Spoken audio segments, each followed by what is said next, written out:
ओम नमो भगवते वासुदेवाय।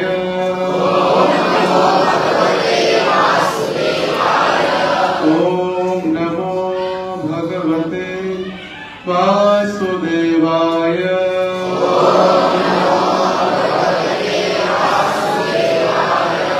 ओम नमो भगवते वासुदेवाय।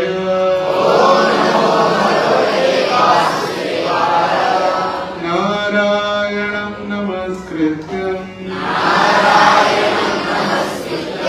नरं चैव नरोत्तमं देवीं सरस्वतीं व्यासं ततो जयाम्बुधिरये नष्टप्रायेषु भद्रेषु नित्यं भागवत सेवया।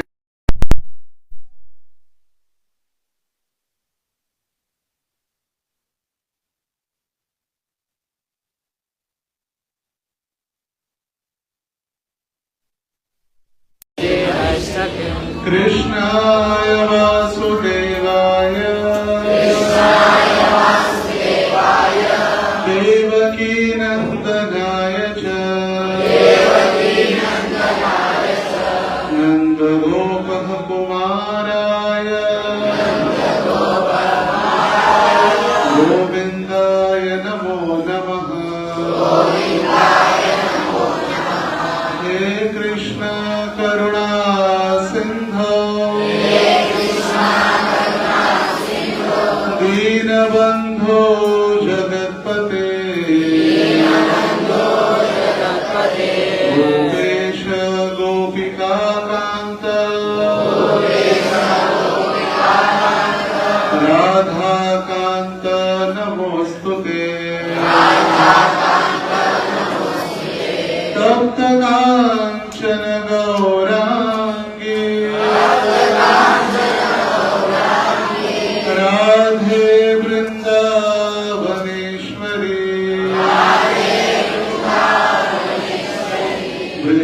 वृषभानुसुते देवी प्रणमामि हरिप्रिये।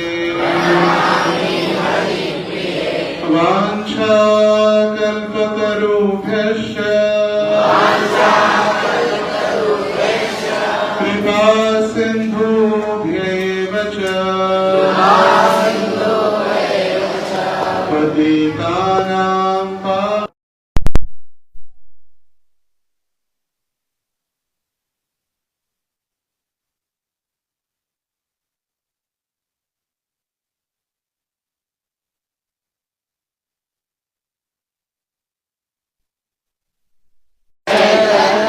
प्रभो नित्यानंद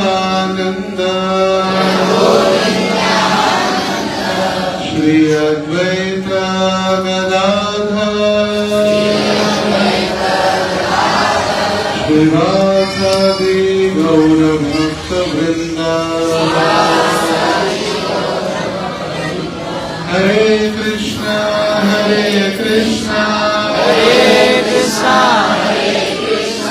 कृष्णा कृष्णा हरे हरे हरे राम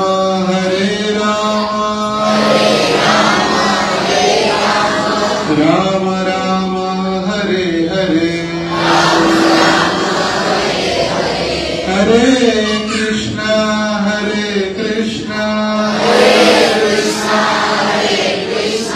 कृष्णा कृष्णा हरे हरे हरे राम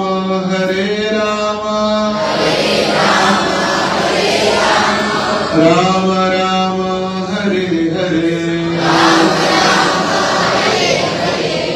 हरे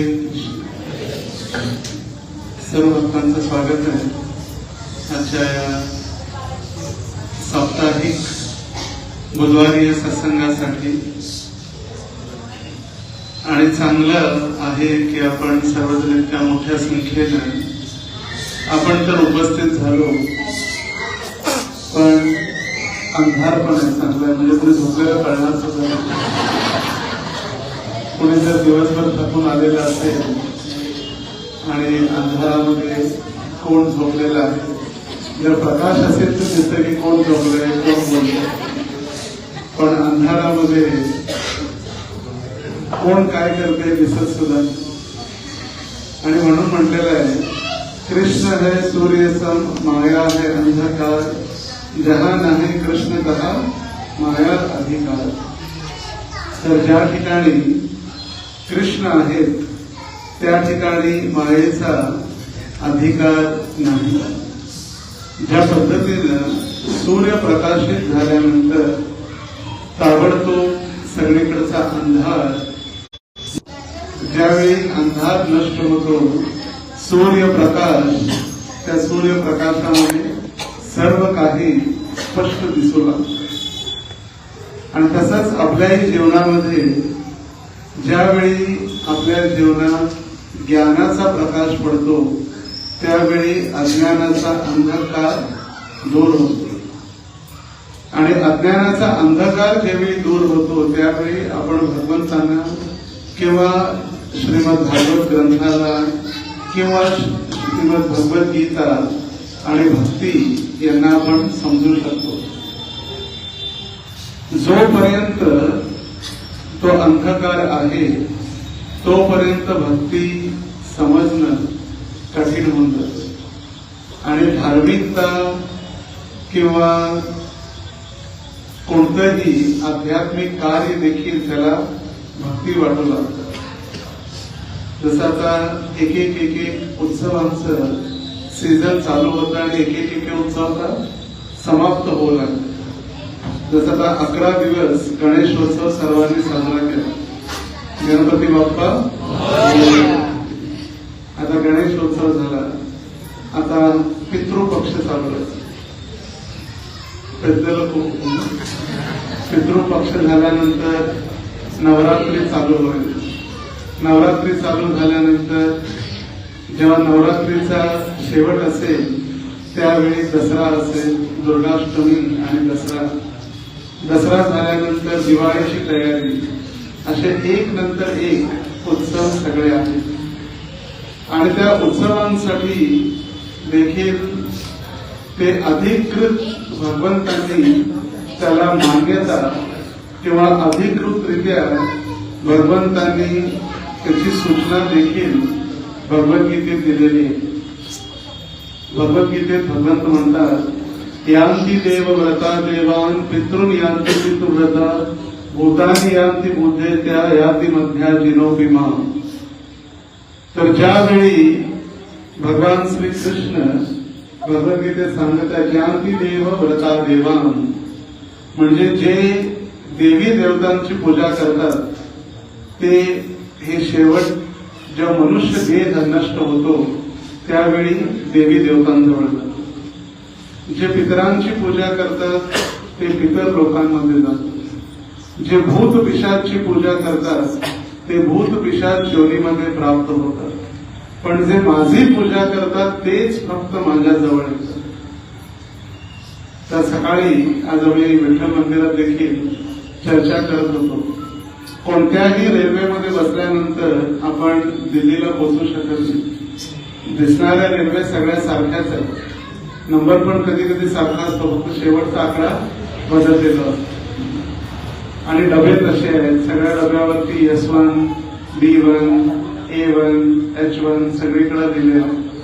आणि डबे पण सारखे आहेत, सीट पण सारखे आहेत, व्यवस्था पण सारखी आहे. कुठल्याही डब्यात जर आपण बसलं तर दिल्लीला पोहोचू शकतो का? नाही. तर जे भ्रांत धारणा आहे समाजामध्ये, कुणाचीही पूजा करा, कुणाची भक्ती करा, पण वैकुंठात किंवा स्वर्गात पोहोचू शकतो, ही भ्रांत धारणा पूर्णपणे चुकीची आहे. श्री प्रभुपादांनी अमेरिकेवरून आल्यानंतर मुंबईमध्ये राधा रास विहारींचं मंदिर ज्यावेळी स्थापन केलं आणि त्यावेळी श्री प्रभुपादांनी आणखी एक बिल्डिंग किंवा आणखी एक मोठी इमारत तिथं तयार करायची होती प्रभुपादांनी. आणि प्रभुपादांनी त्या प्रोजेक्टचं नाव ठेवलं हेवन ऑन अर्थ, पृथ्वीवरती स्वर्ग. आता सगळ्यांना प्रश्न वाटेल की वैकुंठ ठेवलं नाही, गोलोक ठेवलं नाही, स्वर्ग का?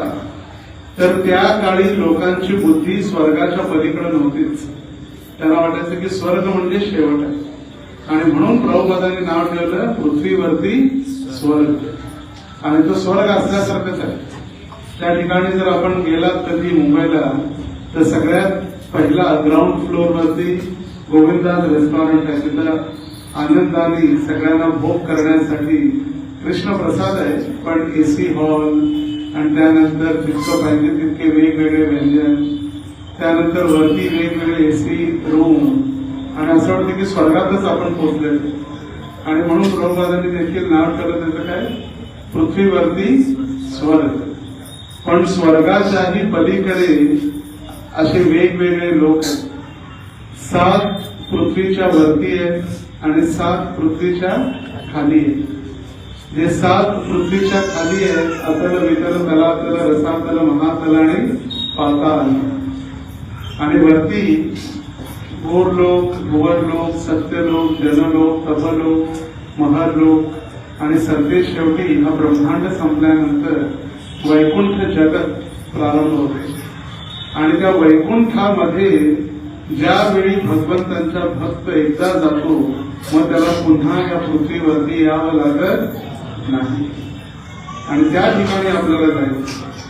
आपल्याला पुन्हा पुन्हा या भौतिक जगामध्ये किंवा स्वर्गामध्ये किंवा जनलोकामध्ये, सत्यलोकामध्ये कुठेही गेलं तरी आपल्याला परत येणं आहेच.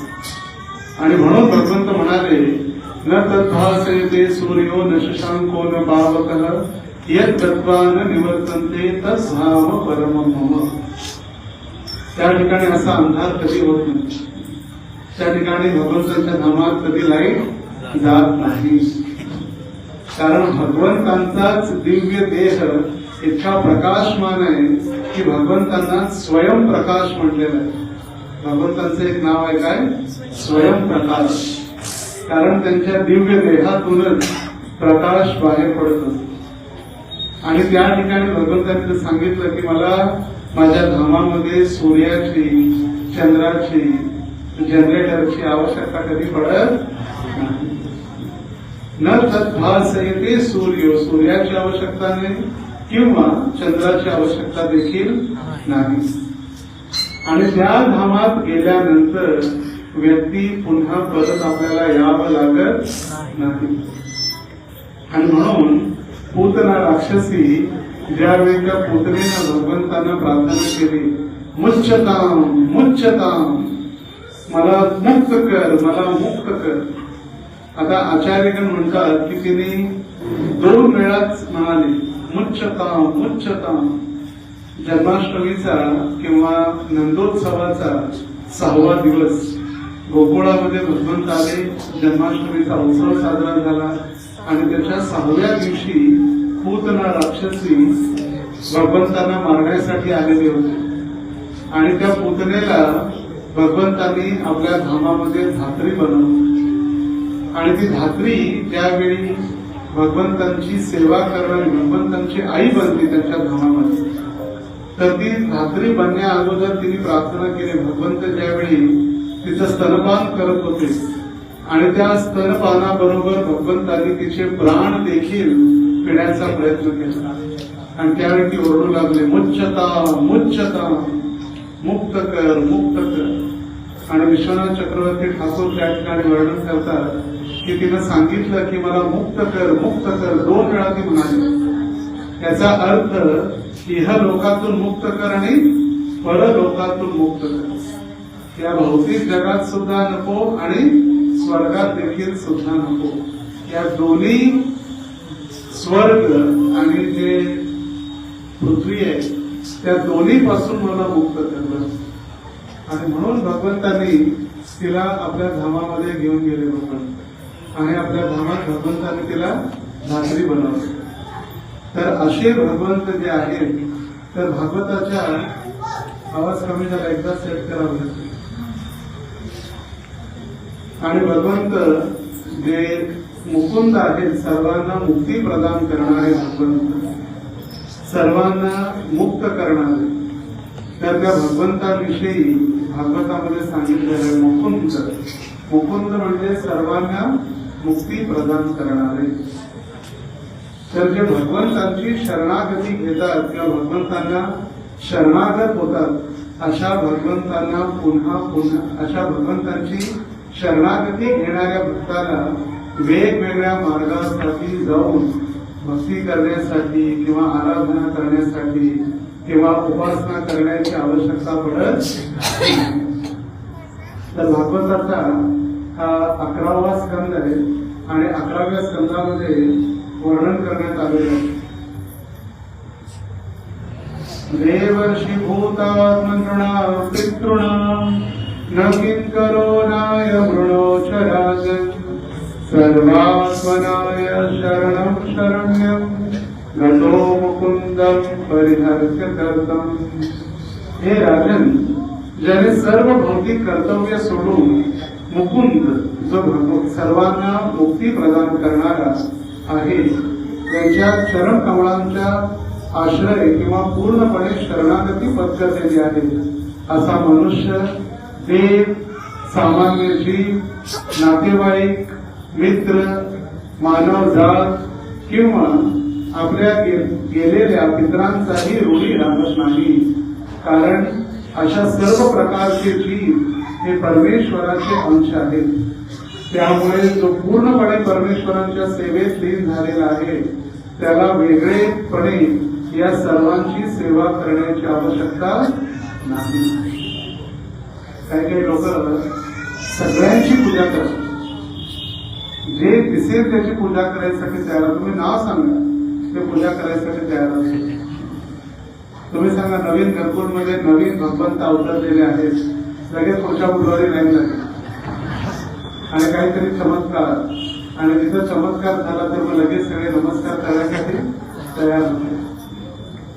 कुठेही अशी एक आपलाच हा हिंदू धर्म जो आहे, तथाकथित हिंदू धर्म ज्याला आपण म्हणतो, तसा हिंदू नावच नाही. आपली संस्कृती कोणती आहे? सनातन संस्कृती किंवा सनातन धर्म आहे, जो अनादी काळापासून ज्याच्यामध्ये भगवंतांची सेवा केली जाते. पण जो तथाकथित हिंदू धर्म आपण म्हणतो त्याच धर्मामध्ये आपल्याला वेगवेगळे देवी देवता, जे साधू संत आहेत त्यांनाही देखील भगवंत बनवलेला आहे. आणि आपलेच लोक आपल्या देवी देवतांचा उपहास करतात. आपलेच लोक आपल्या देवी देवतांची खेळी बनवतात, त्यांच्यावरती हसतात. बाकी कोणत्याही धर्मामध्ये असं होत नाही.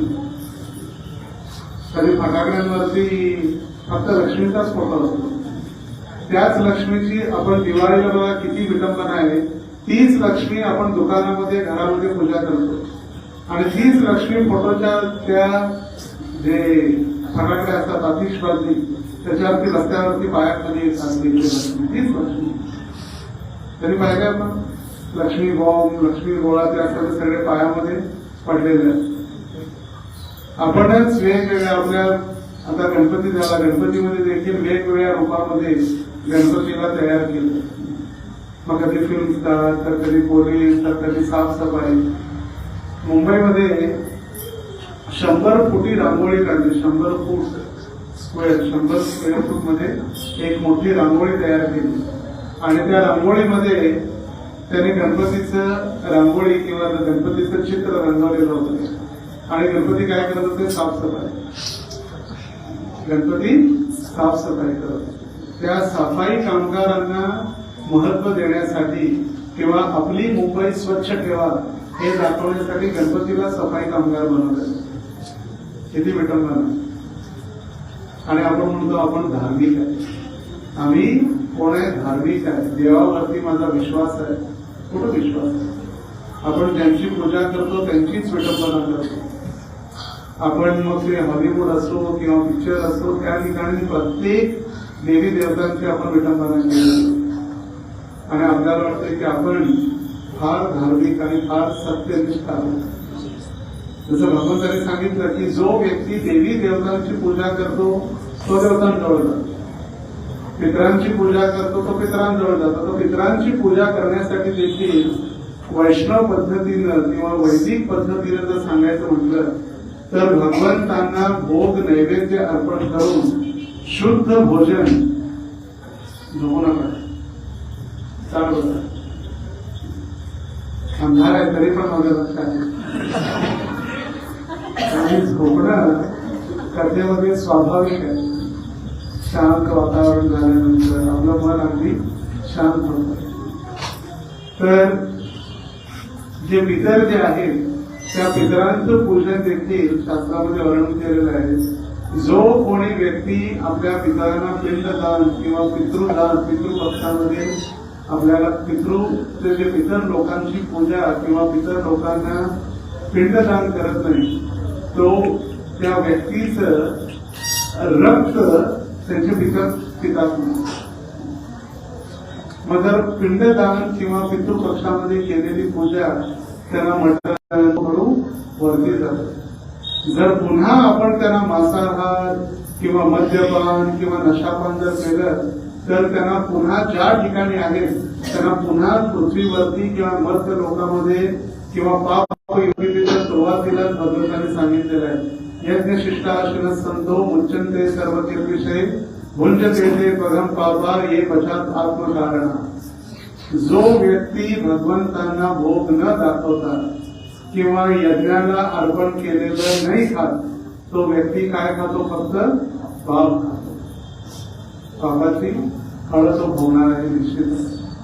त्यामुळे आपणही जे वैष्णव पद्धतीनं पितृपक्ष करणारे आहेत, भगवंतांना शुद्ध पद्धतीने नैवेद्य अर्पण करून, भगवंतांना प्रार्थना करून, भगवंतांना भोग लावलेला महाप्रसाद आपण पितरांना देणं आवश्यक. जर तो पितृपक्ष आहे आणखी 10 दिवस चालेल पितृपक्ष, आणि भगवंतांचा महाप्रसाद आणि त्यांच्यासाठी आपण कीर्तन, भगवद्गीतेचा 12वा अध्याय भक्ती योग, भगवद्गीतेचा 15वा अध्याय पुरुषोत्तम योग याचा पाठ करणं, ना की डीजे लावून नाचणं, पिक्चरचे गाणे लावून. कधीही त्या ठिकाणी भगवंत किंवा कोणतेही देवी देवता निवास कसे करू शकतात. आणि म्हणून आपण भक्तीमध्ये आल्यानंतर सगळ्यात पहिलं आहे की ज्ञान प्राप्त करणं. आणि ज्यावेळी आपल्याला ज्ञान प्राप्त होईल त्यावेळी आपल्या जीवनातील अज्ञानमय अंधकार हळूहळू नष्ट होईल. आज सकाळी विठ्ठल मंदिरामध्ये आम्ही चर्चा करत होतो भागवतांचा 3रा स्कंद, आणि त्या 3ऱ्या स्कंदामध्ये 31वा अध्याय, ज्या ठिकाणी एक जीव कशी भगवंतांची प्रार्थना करतो त्याविषयी कपिल देव आपली आई माता देवहूतीला वर्णन करत होते. आणि तो जीव म्हणजे जंतू, त्याला भागवतामध्ये म्हटलेला जंतू म्हणजे तो जीवात्मा. तो जीवात्मा आईच्या गर्भामध्ये आल्यानंतर कशा पद्धतीनं त्याची प्रगती होते त्याचं संपूर्ण वर्णन कबीर देवांनी आपल्या मातेला केलेलं आहे. आजकालचे डॉक्टर किती 100-200 वर्ष झाले डॉक्टर होऊन, पण कबीर देव लाखो वर्षापूर्वी त्यांनी आपल्या आईला हे ज्ञान दिलेलं आहे. पहिल्या दिवशी ज्यावेळी स्त्री आणि पुरुष एकत्र येतात आणि गर्भधारणा होते त्याच दिवशी जीव त्या मातेच्या गर्भामध्ये तयार होऊ लागतो पहिल्याच रात्री. नंतर 5वा दिवस काय होतं, 10व्या दिवशी तो एखादा मनुका जसा असतो वेदाण्याप्रमाणे गोळा तयार होतो. 1 महिन्यामध्ये हळूहळू त्याचं शरीर वाढू लागतं. 3ऱ्या महिन्यामध्ये त्याला पाय, हात, डोकं तयार होतं. 4थ्या महिन्यामध्ये त्याला नखं, हातापायाची बोटं कशा पद्धतीनं तयार होतात त्याचं वर्णन केलेलं आहे. 5व्या महिन्यामध्ये त्याला त्वचा आणि रोमरंध्र म्हणजे केस तयार होतात. आणि 7व्या महिन्यामध्ये पूर्ण बुद्धी त्याची विकसित होते. आणि बुद्धी विकसित झाल्यानंतर तो भगवंतांना प्रार्थना करू लागतो की भगवंता मला या भौतिक संसारामध्ये कृपा करून पाठवू नका. आता आज कष्ट आहे तरी सुद्धा तो जीव प्रार्थना करतो भगवंता नको, कृपा करून मला आजच ठेवा. कारण बाहेर गेलं तर तुमची दुस्तर अशी माया लगेच मला काय करेल, आनंद देईल आणि मी विसरून जाईल तुमची वृत्ती. कारण सगळेजण वाटत बघत असतात बाळ जन्माला येणार आहे, बाळ जन्माला येणार आहे. आणि जन्माला आल्यानंतर लगेच मग कुठं लगेच ते बाळाला किती आनंद आहे. सगळे मी हसायला लागलो की सगळे हसतात, बाळाला वाटते की मी रडायला लागलो की सगळे रडू लागतात. आणि म्हणून ते बालक भगवंतांना प्रार्थना करत आहे, भगवंता कृपा करून मला लवकरात लवकर बाहेर पाठवून सांगा. आणि त्या तात्पर्यामध्ये श्रील प्रभुपाद देत आहे की सुखदेव गोस्वामी आईच्या गर्भातून 16 वर्ष बाहेर आलेले. किती वर्ष? 16 वर्ष. आणि 16 वर्षानंतर आईच्या गर्भातून बाहेर आले आणि 16 वर्षाचं बालक लगेच घर सोडून निघून गेले, लगेच ताबडतोब. आणि ते आले पण कसे आले? स्वतः द्वारकेतून भगवंतांना यावं लागलं त्या ठिकाणी. आणि भगवंतांनी सांगितलं, हे सुखदेव गोस्वामी, मी गॅरंटी देतो माझी माया तुम्हाला स्पर्श करणार नाही, माझी माया तुम्हाला स्पर्श करणार नाही, तुम्ही मायेच्या आधी जाणार नाही. आणि म्हणून ते व्हायचं. आपल्याला कधी सांगितलं का भगवंतांनी स्वप्नात येऊन, बाळा तुला माझी माया स्पर्श करणार नाही? कसं झालं? कधीच नाही. आणि म्हणून आपल्याला ज्ञान आवश्यक आहे. ज्ञान असणं आपल्याला फार महत्वाचं आहे. इथे बालक काय प्रार्थना करतो बघा, भागवतांचा 31वा स्कंद 31वा अध्याय आणि श्लोक संख्या 18. येने दृशो गतिमसो दशमास्य ईश संग्राहितं पुरुदयेन भगवादृशेन स्वयमेव तश्रुतकृतेन स दीननाथ को नाम तत्प्रतिविनांजलिमस्य कुर्यात्. हे प्रिय प्रभू, आपल्या कारण रहित कृपेने मला जाणीव झाली आहे. जरी मी फक्त 10 महिन्याचा असलो तरी या सर्व पतित आत्म्यांचा मित्र असलेल्या परमेश्वराशी जेवढी अपार कृपा आहे त्याबद्दल कृतज्ञता व्यक्त करण्याचा माझ्याकडे दुसरा कोणताही मार्ग नाही.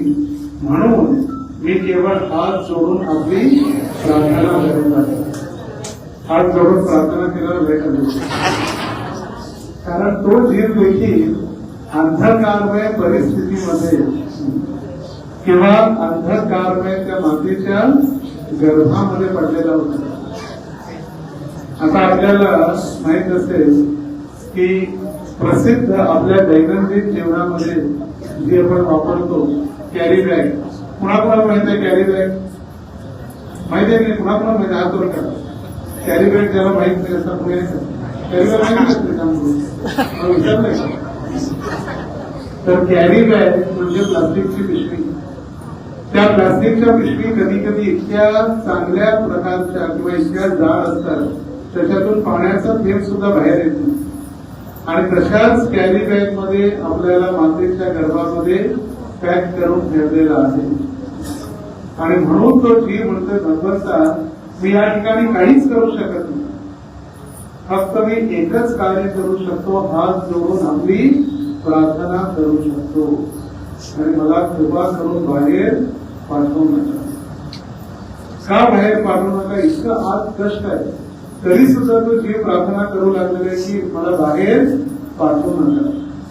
का? कारण बाहेर एकदा जर गेलो तर तुमची दुस्तर अशी माया मला तुमचा विसर पाडेल. आम्ही पूर्णपणे भगवंता तुम्हाला विसरून जाणार. आणि म्हणून भगवंता माझी विनंती आहे की तुम्ही आम्हाला बाहेर पाठवू नका. किती तो जीव सुद्धा प्रार्थना करू लागलेला. आणि आपण सुद्धा काय करू शकतो या भौतिक संसारामध्ये? कधी कधी वाटतं इतकं कष्ट, सकाळी कष्ट, संध्याकाळी कष्ट, पती ऐकत नाही, पत्नी ऐकत नाही, मुलं ऐकत नाही, कामावरच ऐकत नाही, बॉस ऐकत नाही किंवा मंत्री ऐकत नाही, रस्ते चांगले नाहीत, खाते आहेत, गाडीत पेट्रोल नाही, लाईट नाही, एवढी महागाई आहे, किती कष्ट आहे, काय करू शकणार आहे? आपण कितीही जरी चर्चा केली तरी आपण काहीही करू शकणार नाही. फक्त हात जोडून भगवंतांना प्रार्थना करू शकतो, त्याच्या पलीकडे आपण काहीही करू शकत नाही. आपण फक्त बोलू शकतो, तर काही करू शकत. आणि आपल्या बोलण्याला किंवा आपण जे बोलतो त्याला काहीही किंमत किंवा काहीही व्हॅल्यू या जगात नाही. कारण हे जग बनवलेलंच आहे दुःख सहन करण्यासाठी. दुःखालयम अशाश्वतम अनित्यम असुखम, हे जे कष्ट देण्यासाठी हे जे भौतिक जगत बनवलेलं आहे. इथं जर आपण आनंद शोधायचा प्रयत्न केला तर त्याचा आनंद भेटणार नाही. आपण मग चुकीच्या ठिकाणी जर आपण कधी दवाखान्यात गेलो आणि दवाखान्यात गेल्यानंतर सोलापूरचं प्रसिद्ध रुग्णालय आणि रुग्णालयामध्ये गेल्यानंतर जर आपण म्हणालो अरे हा पण आजारी आहे, अरे हा पण आजारी आहे, अरे हा पण आजारी आहे, रुग्णालयामध्ये गेल्यानंतर सगळे आजारी दिसणार आहे. तिथं पुढे आनंदात राहणारे दिसणार नाही. ते आजारी आहेत म्हणून रुग्णालयामध्ये आणि ज्यावेळी ते ठीक होतील त्यांना रुग्णालयामधून डिस्चार्ज केलं जाईल किंवा सुट्टी दिली जाईल. तसंच या जगात जर आपण म्हटलं अरे ह्याला पण कष्ट आहे, हा पण दुःखी आहे, हा पण दुःखी आहे, या दुःख देण्यासाठीच या संसारामध्ये आपल्याला पाठवलं जातं. मध्ये दुःख वेगळं वेगळं असू शकतं पण सगळ्यांना दुःख आहे. कोणाला बॉसची चिंता आहे, अरे 5 मिनिटं लेट गेलं तर पैसे कटतात. कोणाला चिंता आहे की घरी गेल्यानंतर पुन्हा आता तेच करणार. कोणाला चिंता आहे की मला चपाती गरम भेटत नाही, थंड खावं लागतं. जसे किंवा गौरव एकदा उदाहरण देत होते की त्यांचा प्रचार केलेला नवीन भक्त त्यांच्या मंदिरामध्ये जॉईन केला जातो आणि त्याच काळामध्ये जे गौरव जॉईन केलेले होते आणि जॉईन केला ब्रह्मचारी आश्रम आणि त्याला किचनमध्ये सेवा दिली चपाती बनवण्याची आणि तो गौरवांना कंप्लेंट करून लागला म्हणजे मी एफटेक बीटेक शिकून आलो, एवढे लाखो करोड रुपये खर्च करून मोठ्या युनिव्हर्सिटीमधून डिग्री प्राप्त करून मी आलो आणि मला इथे चपाती बनवण्याचं काहीच नाही माझं. म्हणजे बाबा मला सांगून काय फायदा, तू पण किचनमध्ये आहे, मी पण किचनमध्ये, तू चपाती बनवायला मी भांडी घासावी, आता एवढं मला सांगून काय फायदा. आणि त्याला राहलं नाही त्या किचनमध्ये सेवा करणं आणि म्हणून तो रागाने त्याने आश्रम सोडून दिला. कारण मला प्रचार करू दिला नाही, मला चपाती बनवायला लावली आणि म्हणून त्याने आश्रम सोडला. आश्रम सोडल्यानंतर लग्न झाल्यानंतर एक काही वर्षांनी तो गौरांग भेटला आणि गौरांग आपलं दुःख सांगू लागला, प्रभूजी आज पण मी चपातीच बनवते. म्हणजे काय झालं, म्हणजे लग्न झालं, बायकोचं स्लिप डिस्क म्हणजे पाठीच्या काण्यामध्ये त्रास झाला, ती उभारून चपाती बनवू शकत नाही, दररोज चपाती मलाच बनवायला. त्यामुळे कुणाचं काय कष्ट आहे हे आपल्याला माहित नाही. आपण म्हणतो फक्त आनंदी आहे, कसं चाललंय, मस्त चाललंय.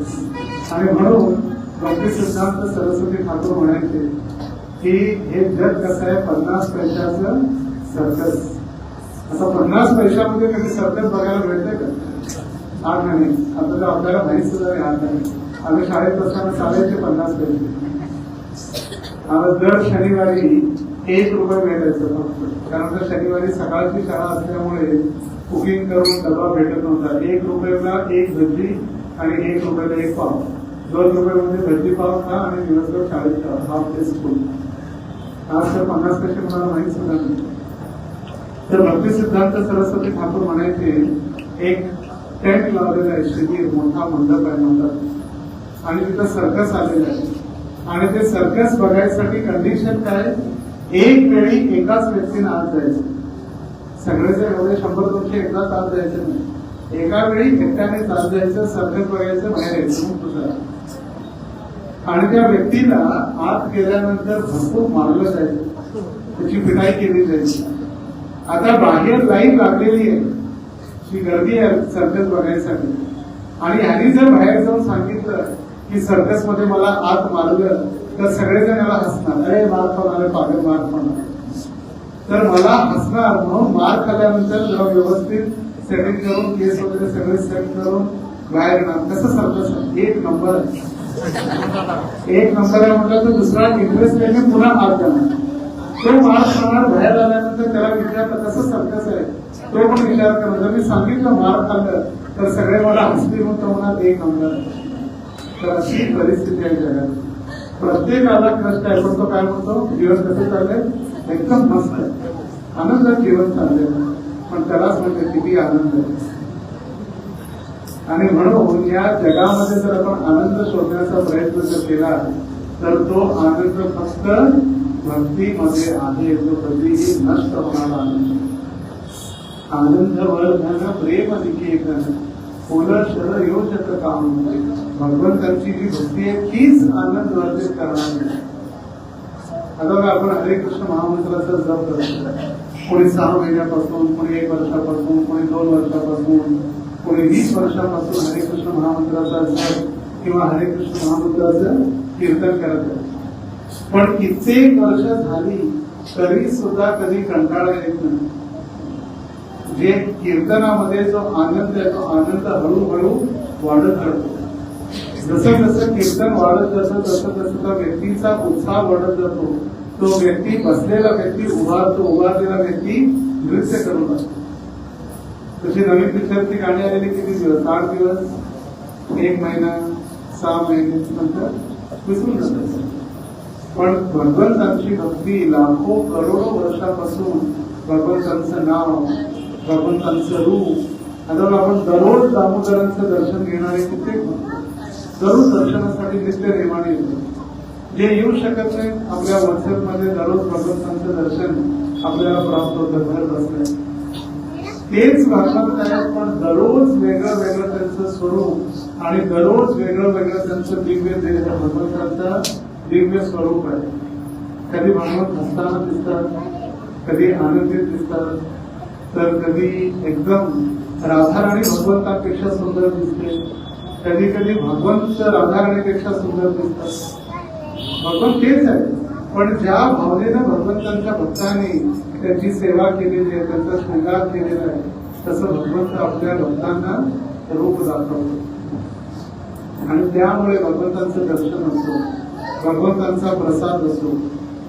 दर फेस्टिवलला जरी गुलाबजामुन जरी असला तरी आपण गुलाबजामुन खाण्यासाठी तयार असतो की सरकारी एकदा खाल्लेलं होतं, आता नको म्हणतो का आपण? नाही. रसास्वादन. दररोज आपण मसाला पोहा खातो, कधी कंटाळा आलाय का? कधीच कंटाळा आलाय. तरी सुद्धा आपण भगवंतांचा जो प्रसाद, भगवंतांचं नाव, भगवंतांची कथा, भगवंतांचं रूप, आणि म्हणून म्हणताय नाम रूप गुण लीला माधुरी भगवंतांची कधीही बदलत नाही. त्याचा आनंद वाढत जातो, वाढत जातो. आणि तो आनंद आपल्याला भगवंतांच्या भक्तीमध्येच प्राप्त होऊ शकतो. आणि त्या भक्तीमध्ये वयाची मर्यादा नाही. फक्त युवकच पाहिजे, म्हातारे नाही असं नाही. तसं सहजासहजी भक्ती किंवा धार्मिक कार्यामध्ये म्हातारे लोक जास्त असतात. पण आपण हरे कृष्ण मंदिरात बघा, युवकांची संख्या जास्त असते, युवती जास्त असतात आणि म्हातारे हळूहळू कमी होत जातात. कारण म्हातारे कधी होतच नाही भक्तीमध्ये. जो कीर्तनामध्ये नाचत नाही, जो भगवंतांच्या भक्तीमध्ये प्रगती करतो, तो कधीच म्हातारा होत नाही. आपल्याला वाटतं आपण जास्त जर नाचलं तर म्हातारा होणार नाही. आपण नाचलं कीर्तनात तर कधी म्हातारे होणार नाही. कधी गुरु महाराजांना पाहिले काय? गुरु महाराज थांबलेले 76 वर्षामध्ये. कधी गुरु महाराजांना कोणी चालताना जर सकाळच्या वेळी मॉर्निंग वॉक मध्ये पाहिलं असेल तर 25 वर्षाचा तरुण देखील मागे राहतो. आणि गुरु महाराज फार 1 किलोमीटर पुढे गेले नाही. मग अरे काय करतो, गेले पुढे. ही शक्ती, आध्यात्मिक शक्ती जी आहे, ती आध्यात्मिक शक्ती भगवंतांच्या भक्तीमध्ये आहे. म्हणून तो जी प्रार्थना करत आहे, भगवंता त्या भौतिक जगामध्ये मला कृपा करून पाठवू नका. तर पुढं प्रभुपादांची भेट आहे की जीवनाची खरी आशा किंवा ज्यांच्यावरती आपण आश्रित राहू शकतो ते म्हणजे भगवंत आहे. बाकी कोणीही आपल्याला या भौतिक जगामध्ये 100% आपल्याला शरणागती देऊ शकत नाही किंवा आश्रय देऊ शकत नाही. आणि गर्भात असताना जीवाला भगवंतांचं स्मरण होतं, पण जसा तो बाहेर येतो त्यावेळी भगवंतांचं विस्मरण होतं. कारण ताबडतोब भगवंतांची देव माया जी आहे, ती देव माया भगवंतांच्या त्या जीवाला आकृष्ट करते आणि भगवंत त्या भगवंतांपासून तो जीव दूर निघून जातो, विसरतो. जोपर्यंत आत आहे तोपर्यंत गर्भामध्ये प्रार्थना करतो, का? तिथं कष्ट आहे. त्या कष्टमय परिस्थितीमध्ये तो प्रार्थना करतो, पण जसा बाहेर येतो तो भगवंतांना विसरून जातो. आणि म्हणून जी प्रार्थना ती भगवंतांना जोडणारी एक रस्सी किंवा भगवंतांना जोडणारा एक संबंध आहे, ती म्हणजे प्रार्थना. आणि प्रार्थनेमध्ये फार शक्ती आहे. जो ज्या भावनेनं भगवंतांना प्रार्थना करतो त्या भावनेनं भगवंत त्या व्यक्तीशी त्या भक्ताशी आदान प्रदान करतो. आणि म्हणून प्रार्थनेमध्ये फार शक्ती आहे. आपण भगवंतांना दररोज नित्य नियमानं प्रार्थना करणं आवश्यक आहे. जर आपल्याला संस्कृत प्रार्थना येत नसतील तर हरे कृष्ण महामंत्र देखील एक सगळ्यात मोठी प्रार्थना आहे, सर्वश्रेष्ठ प्रार्थना आहे. हरे कृष्णा कृष्णा कृष्णा हरे हरे हरे राम राम राम हरे हरे. कारण ही जी प्रार्थना आहे या प्रार्थनेमध्ये आपण भगवंतांना विनंती करत आहोत की हे राधाराणी, हरा म्हणजे श्रीमती राधाराणी. हे हरा म्हणजे आपण जेव्हा संबोधन करतो, हरा म्हणजे हरे. जसं सीतेला सीता मातेला ज्यावेळी बोलावलं जातं हे सीते, जसं राधा हे राधे, तसंच हरा म्हणजे हरे. श्रीमती राधाराणींना आपण प्रार्थना करतो की आम्हाला भगवंतांच्या सेवेमध्ये नियुक्त करा. जे प्रार्थनेचं जे रहस्य आहे त्या प्रार्थनेच्या रहस्यामध्ये भगवंतांना ज्यावेळी आपण प्रार्थना करतो ती प्रार्थना म्हणजे भगवंतांशी आपला संबंध प्रस्थापित होतो. प्रार्थनेद्वारे भगवंत आदान प्रदान करतात आपल्या भक्ताशी प्रार्थनेद्वारे. प्रार्थना म्हणजे स्पष्ट रूपानं भगवंतांशी बोलणं. आपण भगवंतांशी काय बोलणार किंवा भगवंतांशी आपण काय सांगणार ती म्हणजे प्रार्थना. भगवंता आम्हाला या संसारामध्ये या मायेच्या जगामध्ये आपण आम्हाला आश्रय द्या. आपल्या चरण कमळामध्ये आम्हाला स्थान द्या. जसं ब्राह्मण भक्त जे आहेत श्री विग्रहांची आराधना करण्यासाठी ज्यावेळी जातात त्यावेळी गुरूंना प्रार्थना करतात. श्री गुरु प्रेमानंद परमानंद परप्रद ब्रजानंद प्रदानंद सेवाया माम नियोजन. हे गुरुदेव, हे गुरु महाराज, आपण कृष्ण आनंद प्रदान करणारे आहात, कृष्ण प्रदान करणारे आहात. आणि तो कृष्ण आनंद म्हणजे आमच्यासाठी कसा आहे, प्रेमाचा परम आनंद आपल्यासाठी तोच आहे भगवंतांची सेवा. आणि आपण अशा ब्रजानंद तो वृंदावनाचा आनंद प्रदान करणाऱ्या कृष्णांच्या सेवेमध्ये आम्हाला नियुक्त करा आणि अशा भगवंतांच्या सेवेमध्ये आम्हाला लावा. ही प्रार्थना दररोज ब्राह्मण करतात आणि त्यानंतर मग भगवंतांच्या सेवेसाठी जातात. त्याला भूतशुद्धी म्हणते. भूतशुद्धी म्हणजे भूताला शुद्ध करणं नाही. आपल्यामध्येच 5 भूत आहेत, त्याला पंच महाभूत म्हणतात. भूमी रापो नरो वायो खम मनो बुद्धी रेवच. पंच महाभूतापासून बनलेलं शरीर त्याची शुद्धी करण्यासाठी ती योग्य प्रार्थना करून भगवंतांच्या सेवेसाठी. आणि म्हणून भूतशुद्धीमध्ये आपल्याला आठवण केली जाते की मी ब्रह्मचारी नाही, मी गृहस्थ नाही, मी वानप्रस्थ नाही, मी संन्यासी नाही, मी ब्राह्मण नाही, मी क्षत्रिय नाही, मी वैश्य नाही, मी शूद्र नाही, मग आहे तरी कोण. गोपीर भरतू पदकमलयोर दास दास अनुदास. मी गोपी ज्यांच्या चरणांची सेवा करतात अशा भगवंतांच्या दासांच्या दासांच्या दासांचा दास मी. आणि ही भावना विकसित करून हे आठवण करून आपण ज्यावेळी सेवा करण्यासाठी जातो त्यावेळी गुरुजन आपली सेवा भगवंतांमध्ये आपला संबंध प्रस्थापित करून देतो. किंवा ज्यावेळी आपण भगवंतांना प्रार्थना करतो ती प्रार्थना म्हणजे भगवंतांशी आपण चर्चा करतो. भगवंतांची स्तुती म्हणजे भगवंतांना आपण आनंदित करतो. जसं इंग्रजीमध्ये म्हण आहे, लव्ह मी लव्ह माय डॉग. जर तुमचं माझ्यावर प्रेम असेल तर माझ्या कुत्र्यावरती प्रेम करा. कारण पाश्चिमात्य देशामध्ये कुणीही कुणासोबत इतकं सहजासहजी बोलत नाही. मी माहिती कुणीच बोलत नाही कोणाशी. काम असेल तर तेवढंच बोलतात, नाही तर कुणी असं कधी गप्पाट उडत असलेलं आहे, कट्ट्यावरती बसलेला असा कट्टा तिथं विदेशात नाही. कुणी कुणासोबत बोलायला वेळच नाही. आणि जर तुम्हाला कुणाची ओळख काढायची असेल तर त्याला बोलायचं असेल मग तो व्यक्ती जेव्हा कुत्रं घेऊन जातो फिरायला मग त्याला आपण त्या कुत्र्याची स्तुती करतो. हो तुमचं कुत्रं किती सुंदर आहे, पुत्र किती म्हणजे अगदी छान आहे, त्याचे केस किती कोरडे आहेत, त्याचा रंग किती छान आहे, त्याचे डोळे किती छान आहे. मग मालक लगेच प्रसन्न होतो आणि मग बोलू लागतो त्या व्यक्ती. तसंच भगवंतांचे भक्त ज्यावेळी गुरुजन आचार्य ज्यावेळी आपण त्यांना प्रसन्न करतो त्यावेळी भगवंत देखील आपोआप प्रसन्न होतो. आपल्याला जर वाटत असेल की नाही फक्त भगवंतांनाच मी प्रसन्न करतो, मी डायरेक्ट भगवंतांचा भक्त आहे, मला कुणाशी देणं घेणं नाही, मी आणि दामोदर बस, म्हणजे कनिष्ठ अधिकारी म्हणतात. कनिष्ठ अधिकारी म्हणजे जो फक्त भगवंतांशी प्रेम करतो, बाकी कुणाशी त्याचा काही संबंध नाही. आणि मध्यम अधिकारी तो आहे जो भगवंतांशी प्रेम, भगवंतांच्या भक्तांशी मित्रता, अज्ञानी लोकांवरती कृपा आणि जे अपराधी आहेत त्यांच्यापासून सुरक्षित अंतर. जे कृष्ण अपराधी किंवा भगवंतांच्या भक्तांचे अपराधी आहेत त्यांच्यापासून सदैव स्वतःला दूर ठेवणे किंवा सुरक्षित ठेवणे. आणि उत्तम अधिकारी म्हणजे तो सदैव स्वतःला सोडून सगळ्यांना शुद्ध भक्त समजतो. आणि त्या उत्तम अधिकारीपैकी ज्या वृंदावनातील गोपी आहेत त्या गोपिका सर्वश्रेष्ठ भक्त आहेत भगवंतांना.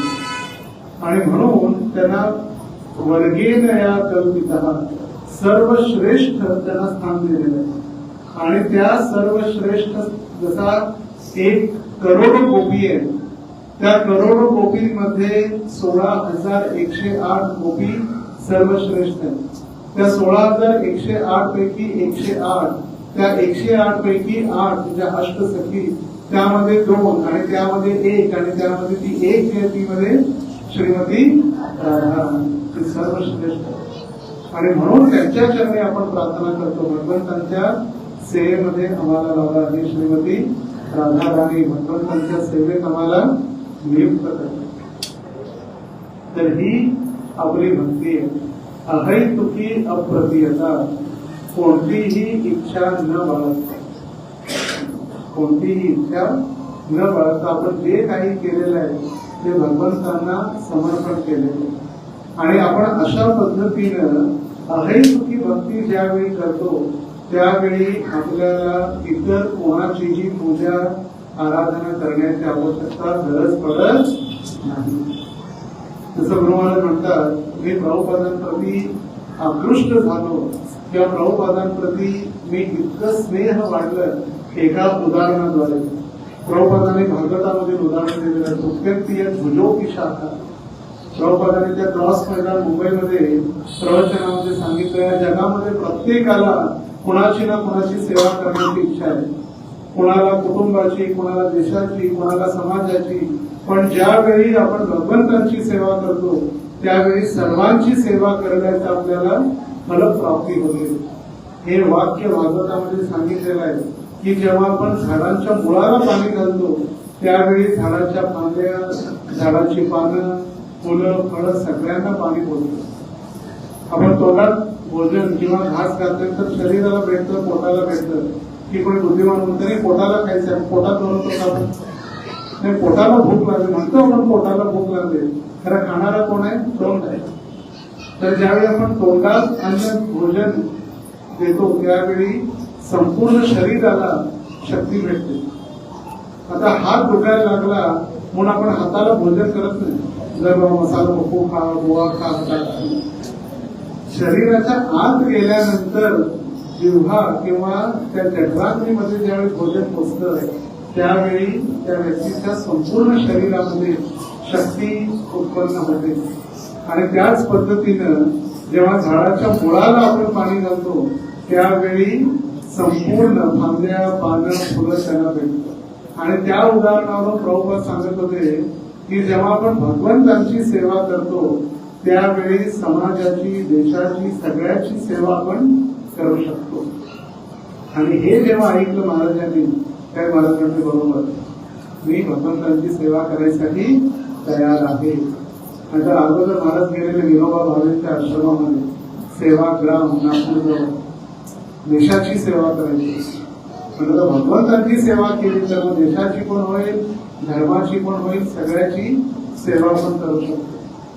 आणि म्हणून जेव्हा आपण भगवंतांची सेवा करतो प्रामाणिकपणे त्यावेळी सर्वांची सेवा करू शकतो. जसं आपण दररोज सकाळी घंटा गाडी येते कचरा, गाडीवाला आया घर से कचरा निकाल, तर कचरा आपण घरातून काढतो, दुसऱ्याच्या दरवाज्यात लोटून ठेवतो. आपला घरातला कचरा दुसऱ्याच्या दरवाज्यात. पण जोपर्यंत हृदय शुद्ध होणार नाही तोपर्यंत हे भांडण कधीही आपण कितीही देश स्वच्छ केला तरी होऊ शकणार नाही. त्याचं हृदय शुद्ध झाल्यानंतर त्याला आपोआप कळतं की शुद्धता सत्व गुणामध्ये राहिल्यानंतर व्यक्तीला समजू लागतं की कचरा आहे, ही तमोगुणी जागा आहे. खाल्लेल्या ठिकाणी आपण झोपू नये, खाल्लेल्या ठिकाणी सफाई करावं. पण त्यांना माहीतच नाही. ते लोक तिथंच खातात, तिथंच झोपतात, अंथरुणात जेवतात, अंथरुणात झोपतात. उठल्याबरोबर त्याच अंथरुणात बेटिंग होते, त्याच अंथरुणात बसतात, त्याच अंथरुणात मीटिंग होते, तिथंच अभ्यास करतात. म्हणजे सगळं वातावरण तमोगुणी असतं. पण जेव्हा तुला कळतं की सत्वगुण म्हणजे काय, रजोगुण म्हणजे काय, तमोगुण म्हणजे काय, सत्वगुणात राहणारा व्यक्ती काय करतो, काय खातो, कधी झोपतो, कधी झोपत नाही, हे सगळं ज्ञान भगवंतांनी भगवद्गीतेमध्ये आपल्याला दिलेलं आहे. काय खावं, काय खाऊ नये, कधी झोपावं, कधी झोपू नये, सगळं वर्णन. त्यासाठी आपल्याला गीता आणि भागवताचं अध्ययन करणं आवश्यक आहे. तर हा श्लोक प्रभुपादांचा एक विशेष आपल्यावरती एक अनुग्रह किंवा उपहार आहे. प्रभुपादांनी at the right time, at the right age, right time and right place आपल्याला ही भगवंतांची शुद्ध भक्ती आपल्याला दिलेली. आणि भक्ती सोबत फक्त भक्तीच नाही तर भक्ती सोबत ती भक्ती का करावी, कशा पद्धतीने करावी, भक्ती केल्याचं फळ काय, आणि ते सर्व शास्त्र संमत दिलेलं. प्रत्येक प्रश्नाचं आध्यात्मिक जीवनामध्ये उत्तर आहे. प्रत्येक प्रश्न असं नाही की कुठला प्रश्न आहे त्याचं उत्तर नाही. प्रत्येक प्रश्नाचं आध्यात्मिक जीवनामध्ये उत्तर आहे. आणि त्याच्यासाठीच इतके सगळे शास्त्र आहेत. आणि त्या सर्व शास्त्रामध्ये भगवंतांच्या भक्तीविषयी, अध्यात्माविषयी, जीवात्म्याविषयी सगळीकडे ज्ञान प्राप्त झालेलं आहे.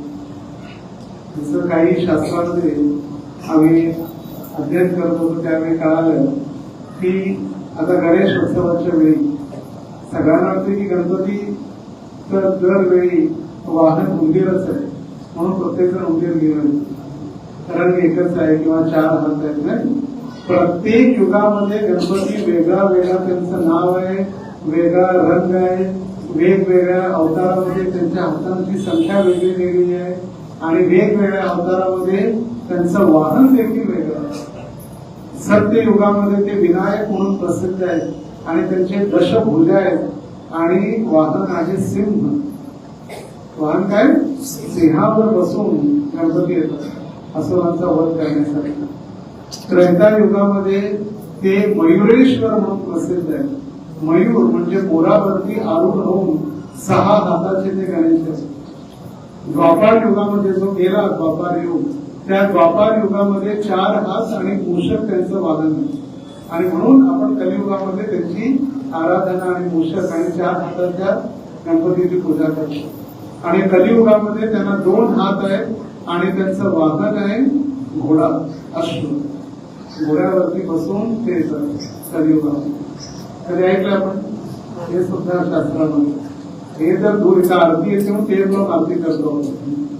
एक आरती सुद्धा आपल्याला म्हणण्यात कठीण होतो. काही ठिकाणी टेप लावून आरती चालू होते, टेप बंद आरती बंद. तर अशी भक्त आहे. आणि म्हणतात काय, हमसे बढ़कर कोण, देवा तो देवा गणपती देवा तुमसे बढ़कर कोण और भक्त जनों में हमसे बढ़कर. गणपतीला सुद्धा विचार करावा लागतो कसा बाबा मोठा भक्त हा मला घेऊन तर आनंदाने येतात. आल्यानंतर बिलगेरी पिक्चरची गाणी समोर ठेवतात. माझ्या भोजनाची कधी पत्ता नसतोय. दिवसभर माझ्या भोजनाचा पत्ता नाही तर पत्ते करत असते. तर कसं बरेच भक्त म्हणून. आणि पिक्चरचा एवढा मोठा त्या डीजेचा आवाज म्हणून गणपती यावेळी डीजेच नको, बस बंद. गाणे पण नको आणि डीजे पण. तर भगवंतांची भक्ती शास्त्र संमत गुरु, साधू आणि शास्त्र यांच्या आधारावर केली जाणारी भक्ती ही शास्त्र संमत असावी. गुरु आणि साधूंच्या मार्गदर्शनानुसार असणं आवश्यक आहे. कोणीही सांगितलं म्हणून आपण नमस्कार केला, कोणी सांगितलं म्हणून आपण देवदर्शन केलं, कोणी सांगितलं म्हणून आपण यात्रा केली, कधीही हे सक्सेसफुल होत नाही. सकाळी आम्ही एक उदाहरण जे पाहत होतो ती एक रेल्वे आहे. आणि त्या रेल्वे सगळ्याच सारख्या आहेत म्हणून आपण भगवंतांच्या धामात जाऊ शकत नाही. किंवा एक जसं दिल्लीचं मी उदाहरण दिलं प्रवचनाच्या सुरुवातीला, सगळ्याच रेल्वे सारख्या आहेत म्हणून आपण दिल्लीला जाऊ शकत नाही. आणि त्याच पद्धतीनं कोणाचीही आराधना आणि पूजन केल्यानंतर आपण वैकुंठात जाऊ शकत नाही. आणि म्हणून भगवंतांनी स्पष्ट केलेलं आहे, यांती मध्या जिनो विमान, जे माझी आराधना करतात तेच फक्त माझ्या जवळ येतात. तर त्यांच्याजवळ घेऊन जाण्यासाठी जी रेल्वे आहे, त्या रेल्वे किंवा जे गरुड एअरलाइन्स त्याचे जे चालक आहेत, चालवणारे ते श्रील प्रभुपाद आहेत. चालवणारे कोण आहेत? श्रील प्रभुपाद आहेत. म्हणजे तेच त्यांना माहिती आहे रस्ता करून जायचं, भगवंतांच्या धामात घेऊन जाण्याचा रस्ता. आपले गुरुजन आणि आचार्य जे आहेत ते तिकीट कलेक्टर आहेत, तिकीट चेक करणारे टीसी. ते कोण आहे?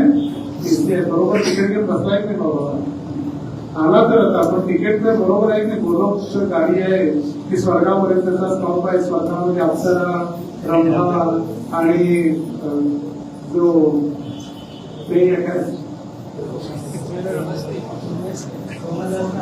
सोमरस ना, सोमरस दिसल्यानंतर लगेच स्वर्गामधून उतरणार आहे. तर ते तिकीट सुद्धा चेक करणारे कोण आहे? गुरुजन आणि आचार्य. म्हणजे गुरुजन जर टिक केले बरोबर आहे, तिकीट स्टॅम्प लावला किंवा आपण गोलोकमध्ये जाऊ शकतो. पण अशा वेळी आपण गाडीत बरोबर बसलेलो आहे, गाडी व्यवस्थित आहे, चालवणारे व्यवस्थित आहे, तिकीट पण चेकिंग व्यवस्थित झालेलं आहे. पण जे गाडी मध्ये मध्ये येणारे चाय चाय चाय वडापाव वडापाव त्यांचं जर ऐकलं आणि जर त्यांना आपण विचारलं की आली का दिल्ली, आलं का मथुरा, त्यांच्याकडे आलं आणि आपण न बघता जर उतरलो आग्र्याला तर आपण वृंदावनला पोहोचू शकणार नाही. तर ते तथाकथित जे लोक आहेत आपल्याला फसवणाऱ्या संसारामध्ये, तर त्यांचं जर आपण ऐकून जर ट्रेनमधून उतरलं तर आपण भगवंतांच्या धामात पोहोचणार नाही. म्हणून आपण पुन्हा सोबत ते आपल्याला घेऊन जाणारे गुरु, साधू आणि शास्त्र. कारण का गुरु जे सांगतात तेच साधू पण सांगतात. गुरु आणि साधू सांगतात ते शास्त्रामध्ये. गुरुने त्याने सांगितलं का मी भगवंत आहे माझी पूजा करा? नाही, गुरुने सांगितलं भगवंतांची पूजा करा. शास्त्र काय सांगते? भगवंतांची पूजा करा. पण आजकाल काय झालं, जे साधू संत त्यांनाच आपण भगवंत म्हणतो. त्यांचा काही दोष नाही आहे, पण त्यांनी सांगितलं पाहिजे की मी भगवंत नाही. त्यांच्याने महाप्रभूंच्या समोर ज्यावेळी कोणी म्हणायचे की महाप्रभू तुम्ही साक्षात भगवंत आहे, महाप्रभू कान बंद करायचे म्हणायचे विष्णू विष्णू, मी भगवंत नाही. कोण आहे? भगवंतांचा दास. तुझं प्रभुपाद एकदा भक्तिविनोद ठाकूरांविषयी प्रवचन करत होते आणि त्यांचं प्रवचन झाल्यानंतर प्रभुपाद म्हणाले की भक्तिविनोद ठाकूरांची दिनचर्या, त्यांची तपस्या पाहून त्यांना सातवे गोस्वामी म्हटलं जातं. सेवन्थ गोस्वामी भक्तिविनोद ठाकूर. कारण का वृंदावनातील 6 गोस्वामी आहेत, 7वे भक्तिविनोद ठाकूर. तर एक शिष्य म्हणला प्रभुपाद तुम्ही 8वे गोस्वामी आहे. प्रभुपाद म्हणले तू 9वा गोस्वामी आहे, तू 9वा गोस्वामी आहे. प्रभुपादांनी कधीही श्रेय आपल्याला घेतलं नाही. आणि मात्र सगळ्यांना प्रभुपादांनी भगवत धामात घेऊन जाण्याची इच्छा व्यक्त केली.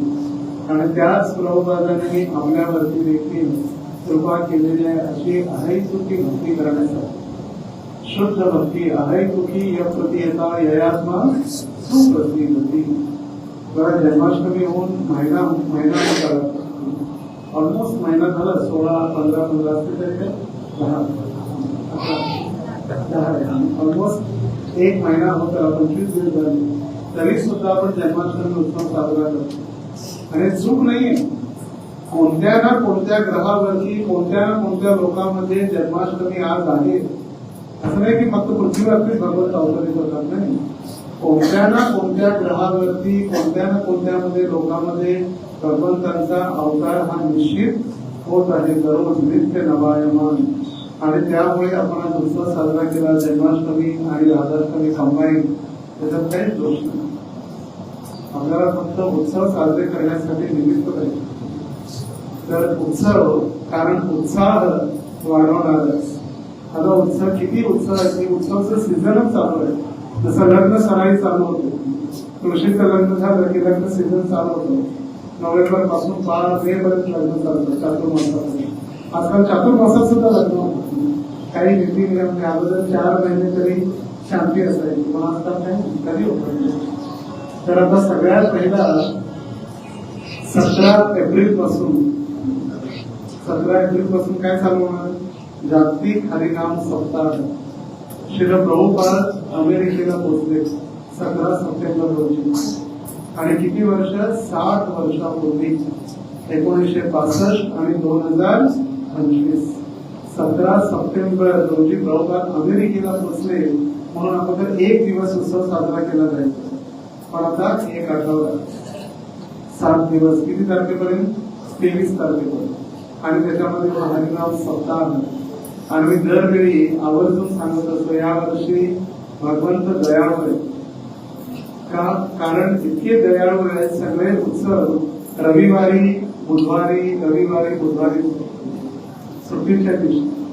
तर सगळ्यात पहिला दिवस 17 सप्टेंबर बुधवारच आहे, आणि बुधवारीच एकादशी आहे. आणि एकादशी हरिबोल आहे, आणि त्या दिवशी 64 माळा जप करायची. त्या दिवशी जपात राहून किंवा 64 माळा हरिनाम संकीर्तन किंवा जप 23 तारखेपर्यंत चालणार. 23 तारीख जी आहे ती रविवारी आहे. नाही, मध्ये 20 तारखेच्या आसपास आपण जेव्हा रविवार असेल, 17, 18, 19, 20, 21 तारीख जेव्हा रविवार आहे, रविवारी सकाळी प्रवचनानंतर 10 ते रात्री 10 पर्यंत 12 तास नॉनस्टॉप कीर्तन आहे.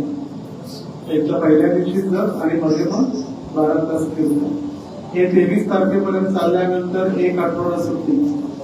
पुन्हा लगेच 2 ऑक्टोबरला विजयादशमी.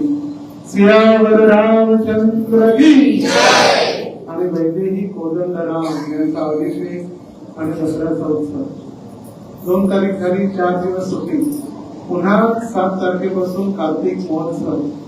आणि कार्तिक 1 महिना जो राधा दामोदरांचा किंवा राधा राणींचा आवडता महिना. कार्तिक किती तारखेपासून, 7 ऑक्टोबर ते 5 नोव्हेंबर पर्यंत. त्यामध्ये गोवर्धन पूजा 22 तारखेला, 22 ऑक्टोबरला. आणि 22 ऑक्टोबर रोजी देखील बुधवारच आहे. 22 ऑक्टोबर सुद्धा बुधवार आहे, त्यामुळे सुट्टीचे ठिकाण सगळे कार्यक्रम. त्यानंतर 22 ऑक्टोबरला झाल्याबरोबर आपल्या राधा दामोदरांचा चतुर्थ ब्रह्मोत्सव. राधा दामोदर की किती वर्षाचे होणार दामोदर, 4 वर्ष पूर्ण होणार राधा दामोदरांचे 4 वर्ष. आणि राधा दामोदरांच्या या ब्रह्मोत्सवाची सुरुवात 31 ऑक्टोबर शुक्रवार संध्याकाळपासून आदिवासद्वारे उत्सव सुरुवात होईल. शनिवारी सकाळी परमपूज्य भक्ती रसामध्ये स्वामी महाराजांचं प्रवचन असेल आणि महाराज 3 दिवस येणार आहेत, शुक्रवार, शनिवार आणि रविवार. आणि शनिवारी सकाळी सर्वांसाठी प्रवचन, संध्याकाळी युथ फेस्टिवल, युवा वर्ग आणि युवती जे आहेत वयवर्ष 15 ते 30, त्यामध्ये जेही युवक आणि युवती युथ फेस्टिवल महाराष्ट्राद्वारे मार्गदर्शन होईल.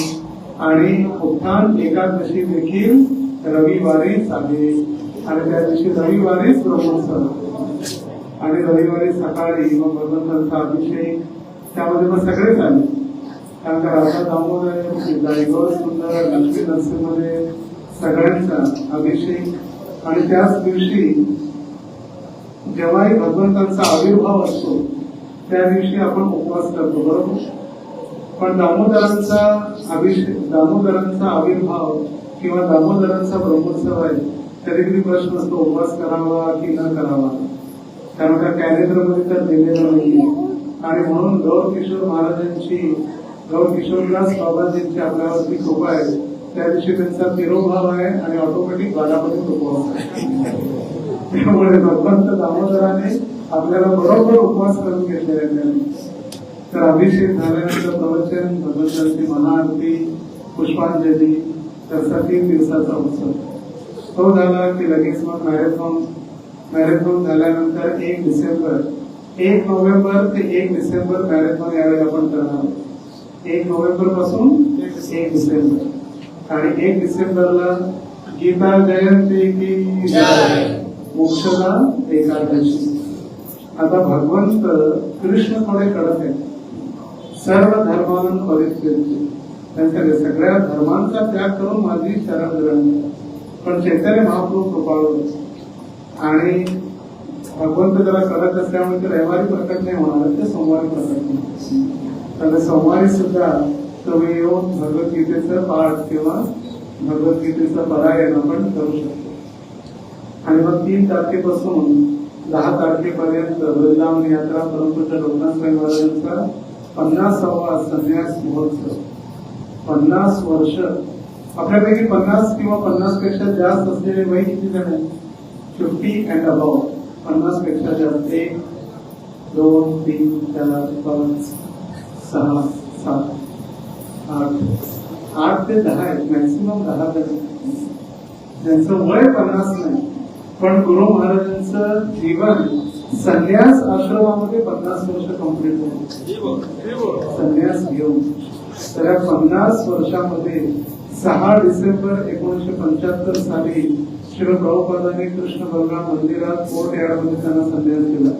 आणि त्याच दिवशी एक्झॅक्ट 50 वर्षानंतर तोही शनिवार रविवार 6 आणि 7.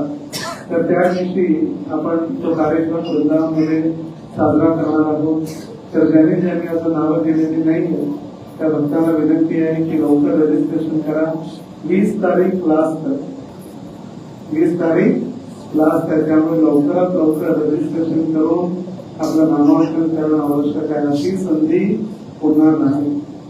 जशी 50वी महाराष्ट्र दीक्षा अनुष्ठान गोवर्धन मध्ये आपण साजरा केले. हरिनाम दीक्षा जी झाली 1972 साली, म्हणून 2022 मध्ये गोवर्धन मध्ये आपण बहुलाष्टमीच्या दिवशी उत्सव साजरा केला. आणि त्याच पद्धतीनं आता 6 डिसेंबर रोजी उत्सव साजरा होणार आहे. आणि त्यामध्ये भक्तिशास्त्री सुद्धा आता सप्टेंबर महिन्यामध्ये 16, 17, 18 श्री चैतन्य गुरु भक्तिशास्त्री करत आहेत. ज्यांची हरिनाम दीक्षा होणार आयडीसी बोर्डच्या एक नंतर एक उत्सव घेऊन श्री प्रभुपादांनी आपल्याला बांधून ठेवलेलं. कारण जर आपल्याला रिकामी सोडलं असतं तर मग कठीण झालं. आणि म्हणून येन प्रकारेण या उत्सवाच्या आधारे आपल्या सर्वांना एकत्रित ठेवलेल्या आहे. त्या एकत्रित कुटुंबाद्वारे आपण सर्वजण एकत्रित येऊन भगवंतांची प्रार्थना करू शकतो. आणि ज्या भगवंतांची आपण प्रार्थना करतो त्यावेळी आपण एकत्रित राहू शकतो. Family that praise together stage together.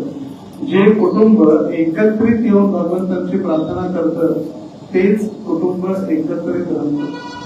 आता बाहेर पण आपण पाहतो उत्सव, जो दसरा आहे, दिवाळी आहे, गणेशोत्सव आहे, गुढीपाडवा आहे, काय करतात सगळं कुटुंब एकत्रित येऊन प्रार्थना करतात. आम्हाला सर्वांना एकत्रित ठेवा, चांगली बुद्धी द्या, आमच्याकडे धन ऐश्वर पुत्र पौत्र संपत्ती जे काही त्यांची इच्छा असेल.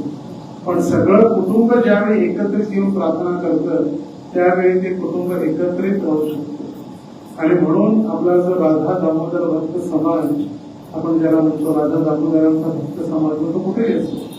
संपूर्ण सोलापूरमध्ये जो पसरलेला राधा दामोदरांचा भक्त समाज, ज्यावेळी त्या समाजातील कौटुंबातील सदस्य एकत्रित येऊन भगवंतांची प्रार्थना करतो. मग ती नरसिंह जयंती असो, रामनवमी असो, दसरा असो, दामोदर लीला असो, गोवर्धन पूजा असो, ज्या प्रार्थना आपण भगवंतांना करतो त्यावेळी भगवंत आपल्याला एकत्रित ठेवतो. आणि म्हणून हे उत्सव आपण साजरे करतो. उत्सव साजरे करण्यामागचा एकच उद्देश की सर्वांनी एकत्रित येऊन भगवंतांचा अभिषेक, भगवंतांची कथा, भगवंतांचं कीर्तन, भगवंतांचं दर्शन आणि भगवंतांची महाआरती या 5 कार्यामध्ये भाग घेतल्यानंतर प्रसाद तर डिफॉल्ट आहे.